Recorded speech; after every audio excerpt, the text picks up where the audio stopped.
family and friends, you can have a great life. But when there is a lack in that mental or physical health, then a challenge crops up. When this does happen, how do we manage it? First, the person with a mental challenge, and then those who are around him, talking about family and friends. Because what we have come to learn is that even when you suffer a mental health challenge, you can be restored to full health, and you can continue to work at optimal capacity, and you can be productive. But first, you must speak up and speak out, and those around you must support you to get the best help possible. My name is Thelma Obaze. This is Wellness and Living. Our focal point today is mental health and how we can surmount it and how we can succeed. But first, we come out to you. What are your views about mental health and its ensuing challenges?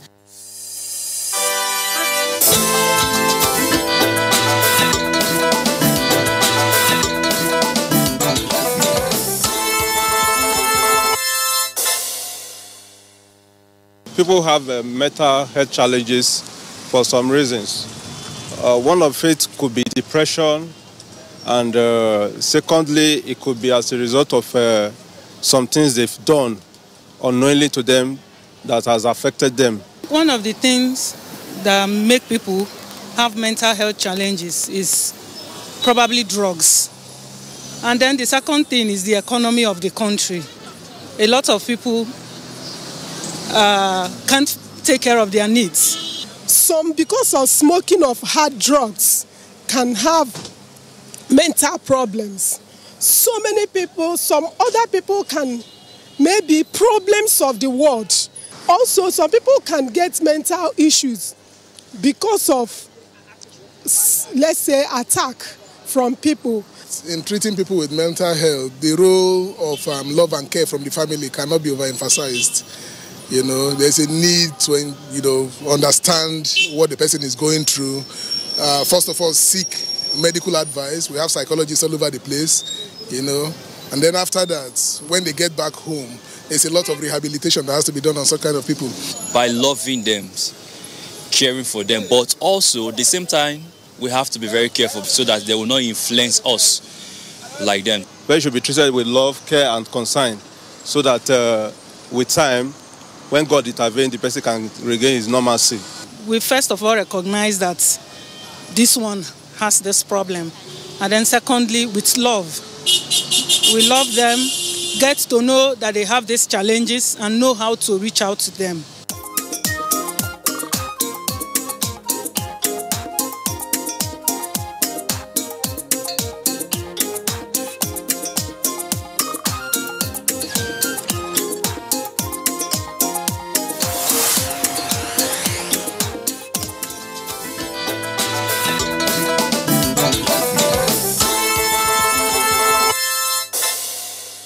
It's quite interesting to learn of your views. That tells us that at different points in your life, you have met different people who have suffered from various challenges, whether they were physical, whether they were mental.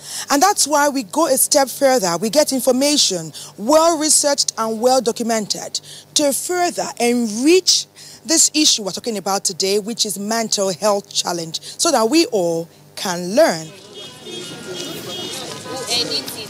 Most people believe that mental disorders are rare and happen to someone else.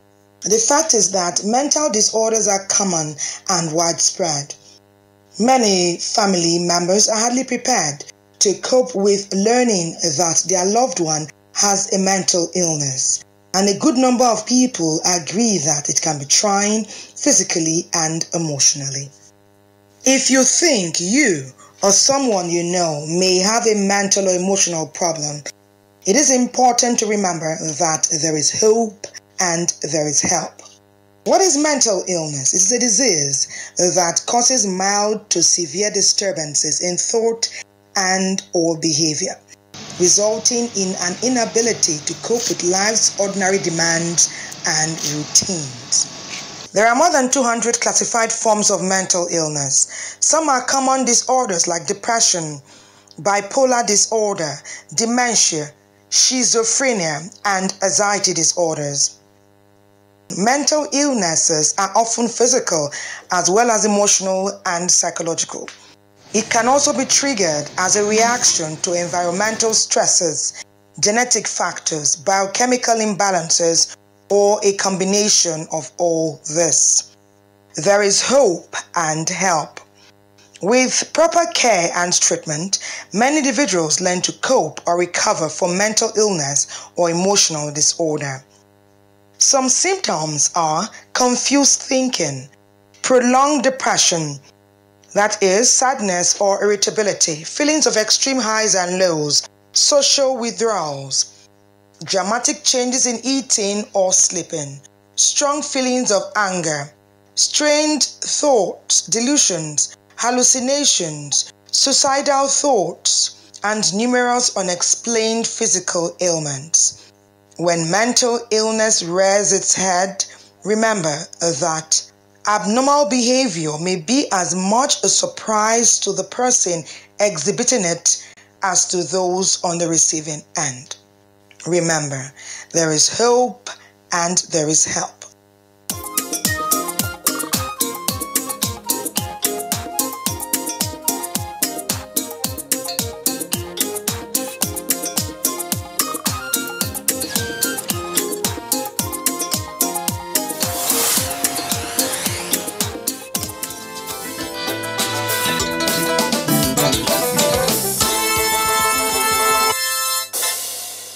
There is a reason why many people tell you to speak up and speak out when you have a challenge, whether it's health or any other challenge, because there are people around who have the knowledge that you require to get to your best health. One of such people has been teaching for over 34 years, and he has come in contact with people who have suffered mental as well as physical health challenges.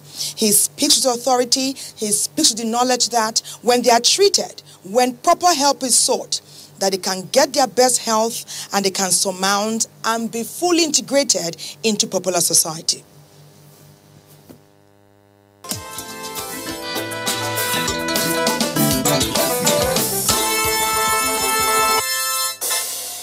By mental challenge, we have a situation where a person is described as having that resulting from mental illness. It could be as a result of an accident. It could be as a result of some kind of ill health happening somewhere along the line. And then the individual is looking withdrawn, is shy, is not the vibrant young person that you know. More often than not, we have influence that might not be so glaring to the parents. It could be indulgence in hard drugs. It could be negative peer influence. It could be as a result of, failing relationship issues, and it's no longer getting along. He has been dumped, and suddenly the dream of his life is married to some other person. Depression sets in, anxiety, and it's not the optimal person that you know, and it's no longer functioning very well. It could be very, very detrimental to his health, unless, and it is easily or quickly discovered by the family, it could go the other way.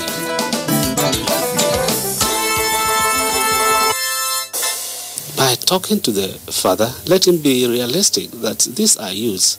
They are youths. They are getting along, and they have their youthful exuberance. They should be tolerated. You don't get mad at them or you try to throw them out of the house. You fool them. You embrace them, and then go extra mile to solve their problem. Young man with traumatic situation. You see a young person walking neatly dressed, but something is wrong upstairs. Rehabilitation comes in by way of having trained psychologists, trained psychiatrists who can handle it, give him some kind of therapy. They are experts. They can give him some drugs that will lower down the worries, make the person sleep. Insomnia is one particular health problem, resulting in loss of sleep. And it can kill faster than any other AIDS or HIV pandemic or cancer. Allow the person to talk himself out, talk out his problem, get him, take him into confidence. Where it goes out of the way of the family, social workers can come in. Social welfare workers are their trained specialists. We cannot be our brother's keeper. That young woman walking naked in the street, that young man looking haywire with his ears blown off, might not be your son, but tomorrow it could be your turn. It could be that your neighbor's son or daughter. It should be your responsibility. Out there in the campus while the young man was studying, people or parents may not have actually taken notes of the unwholesome relationship there. They're into cultism because they are into hard drugs too. They take cocaine, they take marijuana, they take heroin, illicit gin is there. They're having a field day. And out there, they are never studying. It has a way of wearing them down over time. And if it goes on and on for long, unchecked or even unknown, unfortunately unknown to the parents, it might reach a stage where it might be irreversible. And that's when you have that kind of situation you're mentioning that can hardly be rehabilitated. But attempts could still be made towards rehabilitating.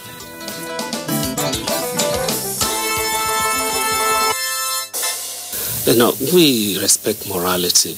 And we like to keep the good name of the family. Thelma would like to keep the very good name of her family and will not allow anything to soil that very good image. So we have situations where parents find it difficult to allow that they are associated with this imbecile. That young man vibrating with spirit is suddenly gone mad. Oh my God. Before you know what's happening, they are hiding that young man from the public. If he's out there, they might even disown him. It has gone so bad. By rehabilitation, it means it goes beyond even the parents now. The parents they are helpless because they are not professionals. Like I rightly mentioned, trained psychiatrists, trained psychologists, social workers, health and medical personnel could come into that case. The young man becomes a case study. The psychiatric profiles his own solution. The psychologist profiles his own solution. The social workers will now say, let's do it this way. Let's talk to him. Let's keep him. Let's place him on drugs. Let him have sufficient sleep. Over time, we now take that person into confidence, give him his inspirational talk, and when we are able to get to a particular point in time, we can get that person to learn some skills. It could be ICT. We have situations where mentals are reformed in prisons. Right in the heart of the prison is picking up music. And you could see that young person expressing the best of talents there. So even in the prison, out there in the society, we have a moral responsibility to reintegrate the youth that are falling off. NGOs should come in. Philanthropies can come in, international health organizations can come in, donor institutions can come in, and we can have permanent rehabilitation homes that could be funded by NGOs, philanthropists, who will derive a lot of pleasure, seeing that these young men out there, whom we no longer have hope, are suddenly reformed and they are back into the society. What pride can we have better than this?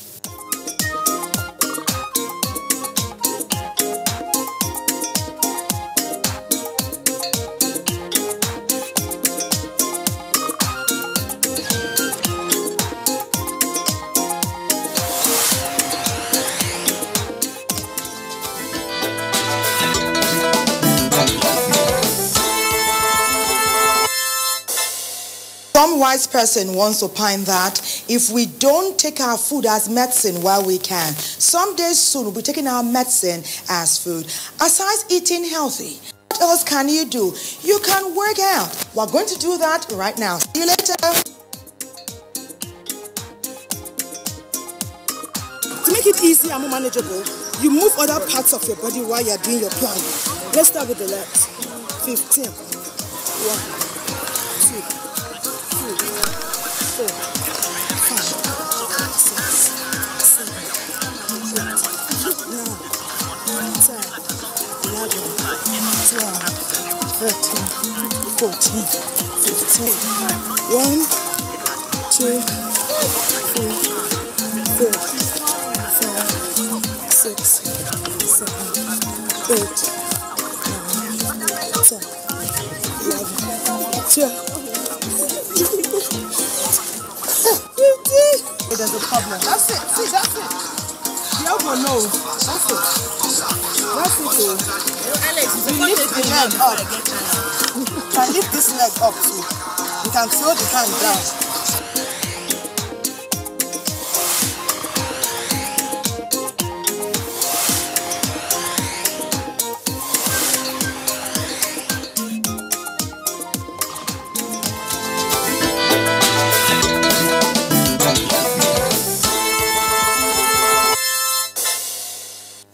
If you can breathe fresh air, then of course you must have a zest for life. If you can eat, you can sleep, you can think, you are functioning at optimal capacity. Because whether you have a mental challenge or not, you are alive, you have hope, you can aspire, and you can set goals and objectives. On one sunny or rainy day, or a day filled with clement weather, you were born. A woman who loved you and nurtured you gave you birth. Okay. And over time, many women on a daily basis all over the world are giving birth to children. And every family's dream is that these children are birthed in good health. How can we achieve that? From womb to sunlight, or from womb to rainy day. Let's talk about reproductive health. How women nurture the pregnancy up till a baby. A healthy baby, that is born. Over the years, Nigeria has made some appreciable progress in health, education, technology, and the economy through various strategic investments. However, these gains have not significantly translated into improvement in the quality of life, as more people live in poverty with restricted access to good food, safe housing, quality education, and basic healthcare than they were 20 years ago. According to National Population Commission in 2017, there are over 180 million Nigerians, out of which about 40 million are women of reproductive age, representing approximately 1 in every 5 Nigerians. The United Nations projects that going by the current demographic trend, Nigeria's population will double to over 400 million Nigerians by the year 2050, unless something deliberate is done. In spite of past and current commitments to global goals of ending poverty, ensuring healthy lives, promoting well-being, and providing full and productive employment for its citizens, Nigeria still has one of the highest rates of preventable maternal deaths in the world, contributing to over 10% of the global burden. 5 women die every hour of pregnancy and childbirth-related causes in Nigeria. This is equivalent to 110 women dying every day and 40,150 women dying every year. These preventable deaths of our sisters, mothers, wives, daughters, and friends, who are also Nigerian citizens, negatively directly impact our families, communities, and our economy. Thankfully, there is a way to substantially improve this situation. This is where family planning or childbirth spacing comes in. Empowering families to have children they can adequately cater for will help in reducing economic burden and lift families out of poverty. When children are planned for and spaced adequately, it saves the lives of the mother and child by preventing high-risk pregnancies and increasing the chances of survival and future prosperity. According to the 2013 National Demographic Health Survey, 7.3 million women have an unmet need, family planning, meaning that they want to avoid pregnancy, but they are not currently using any family planning method. This represents about 16% of married women in Nigeria. Meeting women's needs for modern contraceptives prevents about 1/3 of all maternal deaths globally. Nigerian leaders need to address this by making family planning services accessible to every woman, married or unmarried. Currently, we have, for example, infant mortality rate of about 122 per thousand. If you're able to space 2 to 3 years, you're going to be reducing the infant mortality to about 67 per thousand. By the time you space the children to about 3 to 4 years, in fact, your infant mortality rate is going to be as low as 47 per thousand. Family planning use in Nigeria increased only marginally from 8% to 16% in 2003 and 2013. According to a 2013 estimate, the total fertility rate, TFR, which is the average number of live births a woman in Nigeria has throughout her life, stands at about 5.5 children per woman, one of the highest in the world. This has declined only marginally since independence over 50 years ago, when it stood at 6.6. If we can get contraceptive to all these women who need them, we would prevent an estimated 1.5 million child deaths and stop about 13,000 women from dying over the next 10 years. Making contraceptive information and services available to everyone who needs it. It's a moral obligation. It is a cost-effective way of reducing infant and maternal morbidity and mortality. It improves health and quality of life. It empowers families and communities on a pathway to poverty reduction. No woman deserves to suffer or die bringing forth another life. Every child deserves to live, thrive, and prosper. A recent IMF report in 2018 shows that economic growth and recovery, although progressive, remains slow, barely keeping pace with our rapidly growing population, a pace that hampers efforts to boost employment and reduce poverty. Though there are other factors that contribute to the GDP, there is substantial evidence that countries that have reduced total fertility rate have significantly improved their GDP. Reduction in the total fertility rate is correlated with increased productivity, which enhances gross domestic product, GDP. Naturally, we all know that the more people you have in a family, the more it will take to keep that family going in every dimension. Feeding them, clothing them, sending children to school. So the more you have in the family, the more children, the more you have to spend. And the less you have to invest, because investment often results from the leftover, haven't done the basics. So naturally, if you have a large number of children, there's less saving, there's less investment. There is a direct correlation between lowered fertility rates and increasing family buying power.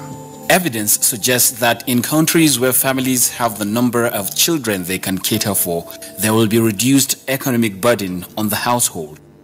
If families enjoy this benefit of improved economic well-being, then you can imagine how this translates to boosting the economy of a nation like Nigeria.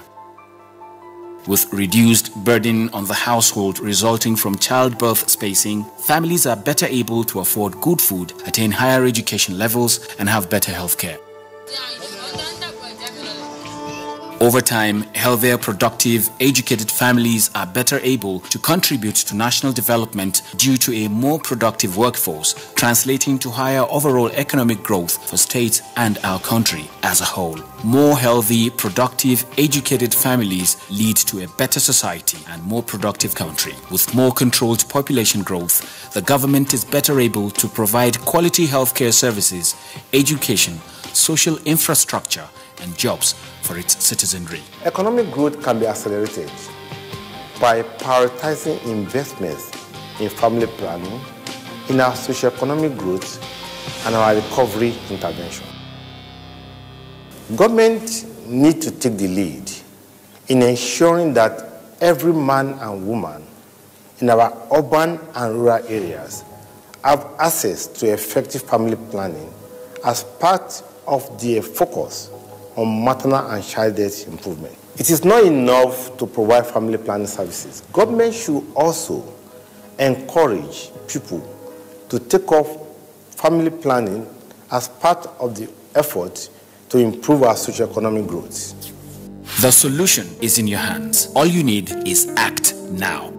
Evidence shows that Nigeria can transit from a lower to a higher middle-income country in 40 years if she invests in more ambitious family planning programs. Family planning or childbirth spacing can help to have smaller families, leading to massive economic gains that can potentially lift 53 million people out of poverty by the year 2020. Policy and decision makers at all levels must ensure adequate funding for childbirth spacing and family planning programming so that this important service is available at all primary healthcare facilities. Religious and traditional leaders speak up about the benefits of childbirth spacing. Health experts, managers, implementers and service providers should provide family planning service to everyone who needs it without bias and speak up about the safety and effectiveness of modern family planning methods. Business leaders invest in family planning programming to support the efforts of the Nigerian government. As the most populous African nation, Nigeria has the capacity and responsibility to do this. With the appropriate amount of funds and right policies in place, we all have the moral obligation to ensure that every woman can access family planning information and services. Remember that investing in family planning is investing for a lifetime of rewards. We must get it together for a brighter future. Good health is still and will always be our best wealth. So when you see someone that has a mental challenge, reach out a hand of friendship and ensure that person gets the best help. It's been a pleasure watching and learning on Wellness and Living with you. We can do this again very soon. My name is Thelma Obaza. Thank you for spending time on our social media handle, Wellness and Living at Nigerian Television Authority. Until we see again, it's bye for now.